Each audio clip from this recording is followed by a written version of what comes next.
Hey Waffle Gang, I do hope you are well, you cheeky so-and-so. And today we're checking out some more Reddit stories. I went a bit off there, didn't I? And if you do love a Reddit story, why not consider hitting the like, subscribe, maybe that notification bell too. And let's crack on with today's first story. Much love, guys. Now, today's first story comes from a throwaway account from the Relationship Advice subreddit and says, "My wife, female 32, recently had wine spilled on her by my best friend, female 31, during our wedding. Now she is demanding that I, male 33, cut ties. Me and Ailey met through a mutual friend in 2012 during a pub quiz at university. I was quite attracted to her and actually told her so at the end of the evening, but she told me she had a boyfriend even though she was flattered all the same.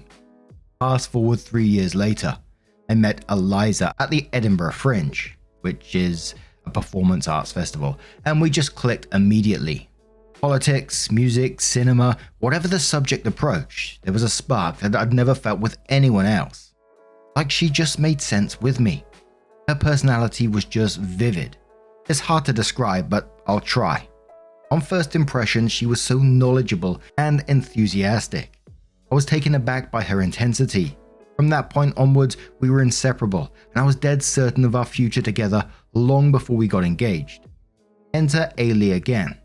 I started a new job at an advertising firm with a position in web design, and she was one of the only people I knew. At first, it was a little awkward given our history, especially considering that she was now married to the boyfriend she was dating back then.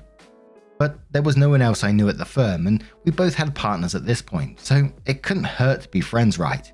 And to be honest, I'm glad because I feel like our chemistry as friends superseded any potential we might have had as a couple. She's clever and has a bit of a cheeky personality. I'm quite dry and sarcastic myself, so I reckon we have a pretty fun dynamic. Eliza doesn't seem to feel that way though. Sometimes when it's been the three of us, she has expressed a feeling of being left out or that Ailey has been making fun of her. I don't see it. It's just our dynamic, but there have been a couple of nights where Eliza's been in tears because of something that Ailey has said.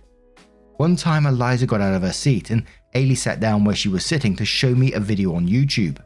When Eliza came back in, she saw Ailey leaning next to me and was upset for the rest of the night. Sometimes there have been times where Ailey has said something that Eliza has read as a come on, like when I said I missed swimming because I felt out of shape. Ailey said the two of us should go together with a playful punch. Eliza didn't say anything at the time, but her discomfort was visible. Things really came to a head though on our wedding, and I think the stress of it really got to Eliza. During the reception, Ailey bumped into her and red wine spilled all over her dress. She was bawling the entire evening. We're now on our honeymoon and Eliza has said she hopes for a fresh start, but she feels like Ailey might have spilled her wine on purpose. She's suggesting that I cut ties with her, and if I'm honest, I'm not sure I want to. Where do I go from here? And it feels like just one of those typical revenge things to do, to spill wine on someone, don't you? You see it in all the time.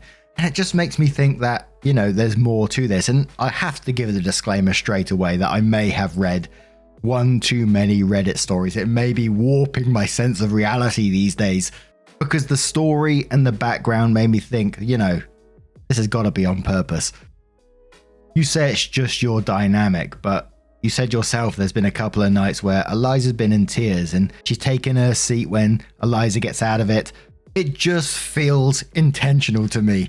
But there's every chance it might not be the case.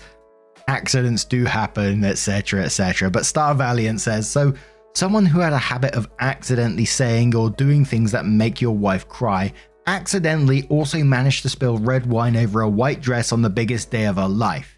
And you don't think that's at all suspicious? If you knew, and imagine here that you somehow knew for certain that she'd done it on purpose, what would your reaction be? Would it change how you thought about her? Give it some thought. No Yeah Thanks says, the number of times I've bumped into someone and spilt my drink on them is exactly once in my entire life, and I was a shit-faced teenager. You're either astoundingly naive or Ailey is somehow the unluckiest woman in the world to accidentally spill her red wine on the bride on her wedding day. I think you know which one is more likely. Your wife won't be staying your wife much longer unless you start actually listening to her and stop dismissing all of her fears as baseless insecurities. Starry Dust says your friend spilled red wine on your wife's wedding dress. That's awful. Is your friend inherently clumsy? Does she spill things all the time? Probably not, right?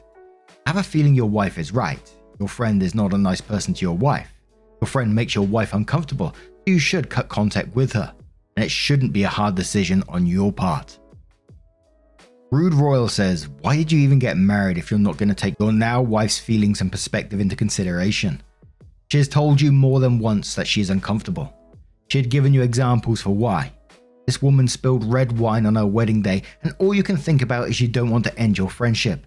Do your wife a favor and annul the marriage so she can find a man who's going to put her feelings as a priority and not be second fiddle to another married woman who rejected you and now flirts with you because she feels she can, and you allow it. And a final comment from Cool Limit 192 who says, I'll say it to you straight. Take a step back and look at your post and comments objectively. See a pattern. You're constantly defending Ailey in regard to your wife. Why is that? Your wife is upset because of the jokes that Ailey makes. Why haven't you asked Ailey to tone it down? And not make them to Eliza? You seem to be under the impression that Eliza should suck it up or not be so sensitive. Just because you aren't bothered by those jokes doesn't mean Eliza isn't. Does Ailey apologize for spilling wine? If it came down to it and you had to choose, who would you pick? This issue is because your lack of attention towards the whole thing. You've known that your wife has had problems for years now with Ailey, and you've seriously done nothing. I'm sorry, but you even want to be married to your wife. From your posts and your comments, it sounds like you and Ailey are in denial. Your wife is saying something to you. Are you not listening because you don't believe her, or is it because you don't want to lose Ailey? Opie adds a bit of information about what actually happened. So, Opie says Ailey was getting a drink from the bar. Eliza had taken off part of her gown for dining and dancing purposes and was leaving our bedroom to return to our table. They bumped into each other and Eliza had a huge red stain over her dress. Ailey made an offhand joke and fled, and Eliza ran up to me in bits and pieces. It sounded really bad when Eliza told me, and she was in bits about the wine spilling all over her dress. I went to Ailey and asked her what the hell she was up to. Ailey was so mortified and told me she wanted to sink into a hole. She's dyspraxic and has struggled with falling at impromptu moments.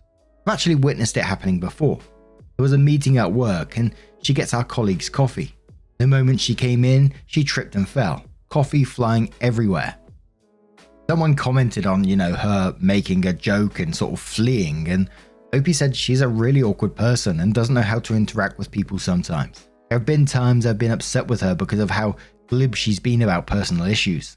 On the back of the comment saying that about her doing it on purpose, Opie says, I'd be really hurt if Ailey was doing it on purpose. I love Eliza and want us to be happy, and I can see that I've really fucked up here multiple times.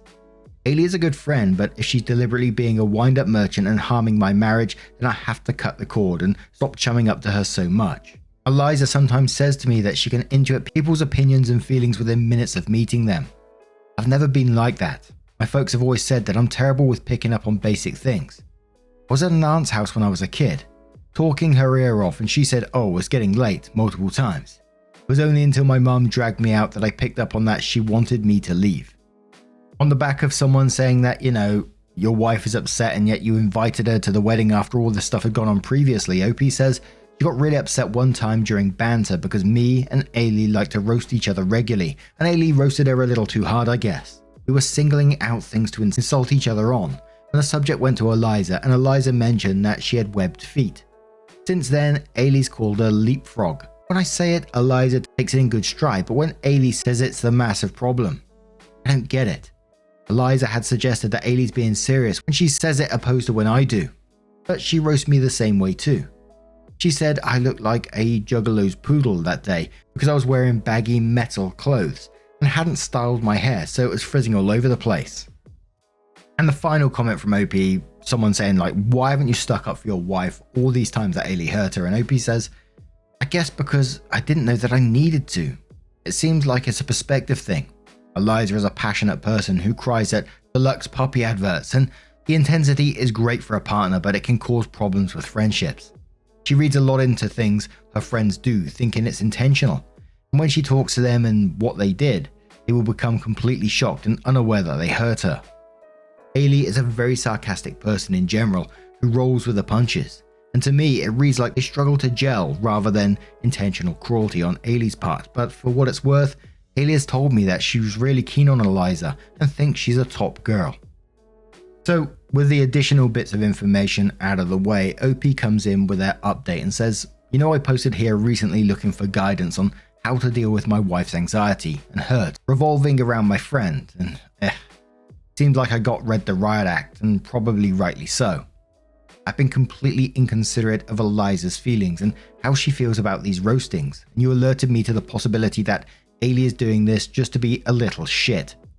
I sat down with Eliza and we had an in-depth conversation about the wedding incident. I got her to describe the event step by step in her own words. She said, I was leaving the lobby into the dining venue, and Ailey was a little tipsy at this point and already stumbling from the bar. She was initially walking slower but seemed to speed up when she saw me. We collided into each other and she pulled an ashamed face and made a joke about me looking like Rosamund Pike in Gone Girl before scurrying away. She seemed embarrassed in the moment, but she didn't apologize to me. I heard from the other people that she was appalled about what happened, but I never heard anything from her directly. It just paints a picture of habitual microaggressions from her that has festered into this ugly anxiety whenever she's around. I pretty much predict whenever I'm in her vicinity, there will be weird behavior or uncomfortable comments, and I don't want to continue being in a situation where my husband brings someone into my home who resents me simply for existing. That was a real gut punch to me. For me, I always felt like it was just insecurity about me fancying Ailey. For 10 minutes yonks ago, but Eliza is really torn up about this. She said that the honeymoon has been miserable because the memory has been swirling around in her mind, and she feels like I'm going to downplay or dismiss it. No one should feel like they can't just be themselves, especially not at home. I didn't realize what a shithead I'd been, and I apologized profusely to Eliza and decided to phone up Ailey to confront her about the wedding incident. So I did, and it didn't go well. Basically, I told that Eliza was really hurt by the wedding dress incident, and she had been hurt by her behavior for a long time, and that if she can't bring herself to apologize to Eliza's face, at least she should pay towards getting the stain removed. And if she couldn't bring herself to even do that, then our friendship had to stop. To say that Ailey was taken aback would be an understatement. She was completely blindsided, asking what was wrong with her interactions that made me want to go to such extremes. I mentioned the leapfrog comment and she went, "But even you call her that," stating that Eliza called her Garfield because of her weight and bright orange hair. When I mentioned that she ran towards Eliza and didn't apologize for spilling wine on her, she got really upset and started shouting that she wasn't running at her to hurl wine at her dress. She was running from her because she didn't want to talk at that moment because she feels like Eliza hates her and she doesn't know how to go about it. She started pointing out times when Eliza had been funny towards her, and I basically said, "Right, but this isn't about when Eliza has hurt you. This is about when you've hurt Eliza and it's got so bad that it needs to be talked about." And she started laughing. It was really uncomfortable. I know she does this when she's anxious about something. Eliza asked me if things were okay from the other room, and Ailey demanded if this was set up, and when I tried to explain myself, she hung up. Her husband even phoned me, insisting that he would pay for the damage if it was less stressful for me. I told Ewan, husband, that I appreciated that, but I needed to know where Ailey stood regarding what I just said. Ewan told me that Ailey makes jokes whenever she's anxious or uncomfortable, and that they've rowed about it in the past. But the wedding dress incident is a major issue, and that he wants to smooth things over as much as I do. So him and Ailey will pay towards dry cleaning, while a condolences hamper is sent to Eliza. Eliza was relieved that Ewan was so understanding, but she wasn't thrilled about Ailey's reaction. Basically said that the Garfield comment was always about her hair and never about her weight, and that she was deliberately trying to make it seem like the bad behavior went both ways. I don't think it went both ways either, because I've never noticed Eliza roasting Ailey in any real way. Eliza has suggested we try marriage counseling. I was a bit shocked at first because we've only been married a month, lol, but I've decided maybe that's the way forward, because if Eliza reckons that we need counseling for it, then it's certainly a problem. So yeah, me and Eliza are going to try marriage counseling, and my future with Ailey is uncertain. Haley's behavior still doesn't sit right with me. You know, she said she was trying to run away, yet ran straight towards her, speeding up. Obviously, I don't know the layout of the floor plan, so maybe she couldn't get away in any other way. Maybe she was cornered. But that's a big maybe. But still, after all of this, there's still no apology. There's no sorry that I spilt this wine on your dress. I mean, if I was to do something like that, I'd be so apologetic, trying to fix it in any way that I possibly could. I mean, I wouldn't even go near a bride or anyone dressed smartly with red wine anyway. It just sounds like a disaster.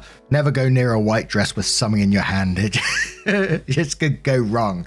But what do you guys make of this situation? Let us know your thoughts down in the comments below. And let's move on to another story. And our next story comes from the Entitled People subreddit, titled Entitled Neighbor Doesn't Want Me to Make Any Noise in My Own Home. And it does come with an update as well. Apparently, a new person moved in below me sometime in December. I, 23 female, was gone for most of December, so I had no idea until I got back home from celebrating the holidays. My first night back, I had a friend spending the night. I'll call her Clara. We weren't being too loud, but we were chatting and catching up. She went to her car to grab something, and an old man stopped to talk to her. I'll call him Richard. He asked if we were throwing a party. She said no. He then said he kept hearing loud banging sounds and that we needed to be more mindful of the people living below us. Okay. Clara got back and told me what happened and asked if I'd spoken to Richard before. I told her I hadn't. Soon afterwards, he knocked on the door. So, for some context, I'm neurodivergent, and a man I don't know knocking repeatedly on my door late at night really freaked me out. I was also wearing pajamas. Because of this, Clara agreed to talk to him for me, which I was thankful for. He went off on her. He said he'd been hearing banging sounds for weeks since he moved in. He keeps hearing weights dropping. I don't lift weights. He hears things drop at midnight and 2 a.m. He even said that he could hear whenever I flushed the toilet. Creepy. Also, I hadn't been home in weeks. At one point during the conversation, my cat tried to escape and I had to run over and grab him. This will be important later. Richard has left me alone for the past 2 weeks, though sometimes at night while in bed would hear banging on the walls or floor. Unfortunately, he came back tonight. I decided I was going to tell him once and for all that I wasn't making noise. It didn't go well. I tried telling him that I'm not the one making noise. He said, yes you are, I hear sound, then I see you leaving in the morning, and I hear sound again when you come home. You drive, type of car and color, right? What the fuck? Okay, he's now admitted to watching me, and he knows which car is mine. And I honestly don't know what the fuck he is hearing in the morning other than me walking and putting on shoes. I'm not an early riser. I sleep as late as I can, then wake up, get dressed and leave. I'm not doing morning workouts. He's also tried to catch me in a gotcha moment. He said last time I was here, your lady friend said you couldn't come to the door because you weren't dressed, but I saw you come grab your cat. Yes sir, she was correct. I was wearing pajamas, not clothing I wanted you to see me in. He kept going on about constant banging, saying he needed to be awake at 4 a.m. for dialysis and that he needed sleep. Then he finally left after saying he's not trying to be a jerk. I'm at a loss. I don't know what banging sounds he's talking about other than me walking and complaining about me flushing the toilet. Seriously. My cat is 18 pounds. Not obese, just a massive frame, and he runs and jumps around when he gets zoomies, so I wonder if he's hearing him. Regardless, the apartment allows pets, and Thunder is an ESA, emotional support animal. I should be allowed to walk around in my own apartment and flush my own damn toilet without worrying I'll piss someone off. I will no longer answer the door if he shows up, but unfortunately, he's admitted to watching me so he knows my schedule. If you don't want to put up with footsteps, animals, and toilet flushing, you should not move into a pet-friendly apartment complex. Now, we've covered a few stories like apartment complexes in the past, and generally there is some noise, and it doesn't sound like you're doing anything that's not normal. You're not jumping around, you're not banging on the floor, you're not doing anything like that. So I just sort of wonder what he's actually hearing as well. And I don't know, I've never stayed in an apartment complex before, but sometimes I've, like in previous stories, I've heard like of an office that you can go to talk about it and, just raise this with them and saying that, you've got someone knocking on your door here, watching you come in and going, knowing your schedule, and that's how much they're watching you, and that you're pretty concerned about that and just letting them know. Because I wonder if there's been previous people saying about this guy as well. You might not be the only one. So there was a commenter asking if OP hears the same noises as the neighbor claimed to hear, and OP says yeah. I tried telling him it wasn't me and that I'm not even home during some of his complaining, but he just says he knows it's me because he hears noise and then sees me leave. Sometimes the neighbor's dogs hear me leave and bark. I don't know. I'm about to flush the toilet. Hope he doesn't call the cops. The neighbors next to me are sometimes loud, but it isn't extreme. Dude has an absurdly loud laugh, and I'm not about to complain about how someone expresses joy in their own home. I also hear people above me, walking. It's an apartment. I tune it out. Steer says, is there a landlord or office you can report the complaint to? I'm sure he will approach you again, and the not trying to be a jerk comment makes me think he will be next time. You might want to cover your butt about his claims and protect yourself. Old people can get some wild ideas in their heads. Opie says, I did contact the police non-emergency line and they have a record now if he tries to call the cops, and that he's been unreasonable with me in the past. The cops agreed it was fucking insane to complain about my toilet flushing. Also, yes, I have a noisy 18-pound cat. Several neighbors have 50-pound dogs. He's lucky to be below me. He can try explaining to Thunder to be quieter if he wants, but I've tried. So, OP came in with an update for their neighbor drama and said, hi everyone. I appreciated all the support I got on my last post about my neighbor, Richard. I wanted to give you all an update, but it might be a little disappointing unfortunately. I called the office and told them about the situation, and they told me they were going to call him and tell him not to interact with me and to make any complaints through them. This seemed to improve things at first, but he unfortunately decided to start banging on the ceiling whenever he felt like I was being too loud. At first it wasn't that bad, 1 or 2 smacks randomly, easy enough to ignore.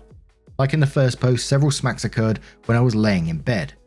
Last night he escalated it. It was around 10 to 11 PM. I was walking around my apartment a little. I had a bad cord and was trying to find a different cord to replace it. He started smacking again. I ignored it, but he kept doing it and was slowly getting more aggressive. It was starting to freak me out a bit. At this point, I wasn't even moving anymore. I was just sitting at my desk. Then he got pissed and full force punched the ceiling. I think I counted 7 times in a row. It was bad enough to make the place shake. I was really scared at this point, so I did what my mum and most Reddit told me to do. I called the police. Unfortunately, they weren't very helpful. Here is how the conversation went. The cop says, has he threatened you in any way? Opie says no, not directly. He'd been told to not knock on my door, and now he's being really aggressive with hitting the ceiling. Cop says that they can't do anything if a crime has not been committed. Opie says, the ceiling hitting is really scaring me, and he's admitted to watching me leave and come back before. Cop says things like this are part of apartment living. Him watching you was likely just him trying to figure out the source of the noise. I can talk to him if you want, but at that point he will know you called the police, and that might make things worse off for you. I'm not saying you are making noise, but I've had to speak to my upstairs neighbors before too. You don't live below anyone, so it can be hard to understand. Opie says, I do live below someone too, and I hear noises sometimes. And then he says, so then you know what it's like. Opie says, no, they make sound, but it isn't bad and I just ignore it. Cop says, like I said, I've had to speak to my neighbors before too. Opie says, yeah, but your neighbors were probably actually making noise. At this point, I started to cry. Unfortunately, it just happens to be sometimes when I'm really stressed. I was just trying as hard as I could to keep it together to be able to speak. The cop says, I know things like this can be frustrating. I can talk to him if you want. I said, no, you just told me it'd be a bad idea. He said, I never said that. At that point, I just wanted the cop to go away. I told him to leave, but asked him to let the record show that I felt unsafe in my own home. This morning, I contacted the office again and had a very interesting conversation. They told me that they had spoke to him and I had indeed told him to make any complaints through them and not talk to me. They also said that him watching me leave wasn't meant to make me feel threatened and that he never intended to follow me. That was an observation he brought up when I had tried to tell him I wasn't home when he was complaining about sound. I told the office that he had been complaining about sound from when I wasn't there, that I had been gone for at least half the month of December. But apparently he told them that I had a friend over and she had likely been making noise when I was gone. Are you fucking kidding me? Clara was there for a single night. He's legit making up stories in his head now to make things make sense. The office is trying to be a middleman in this situation, which I guess I understand, but it is aggravating since I know I'm not making loud banging sounds.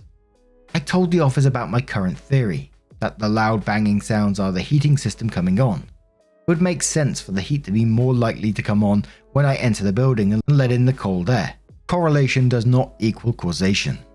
The good news is that he is not allowed to be banging on the ceiling like he's been doing.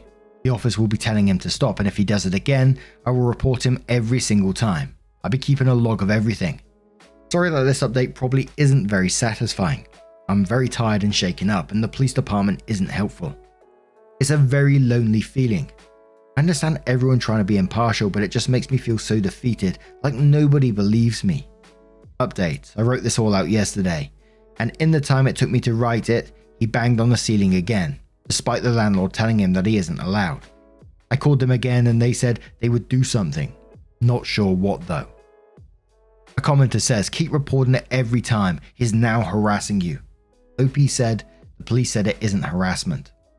And Kaipu says, I would strongly recommend ringing a local solicitor for advice. The first consultation is always free.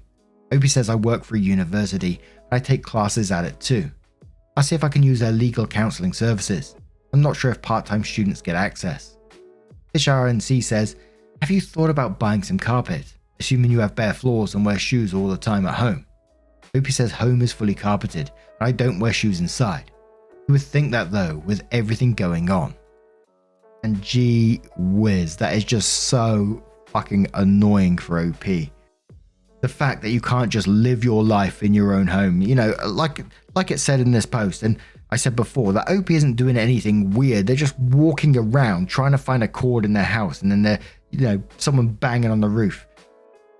And then not being listened to as well by authorities when you're reporting it, being told that, you know, basically that you might be the problem. That's bullshit. I just keep recording this. Every time he bangs, I'd be trying to record it either on like your phone or what. So you can show that, you know, you're stood there and he's just banging away. Definitely be recording those interactions if you can't get out of that place sooner rather than later. Not that you should have to anyway, because that's annoying in itself. But you deserve to live in peace and the way that you are without having to like tiptoe around your house just to walk around. That's absolutely ridiculous. It's winding me right up. What a git. Anyway, what do you guys make of this situation? I know we've had many comments in the past regarding apartment type stories and apartment living, if you like, but let us know your thoughts down in the comments below.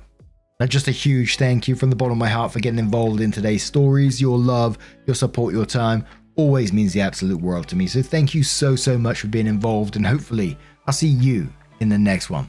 Take care and much love.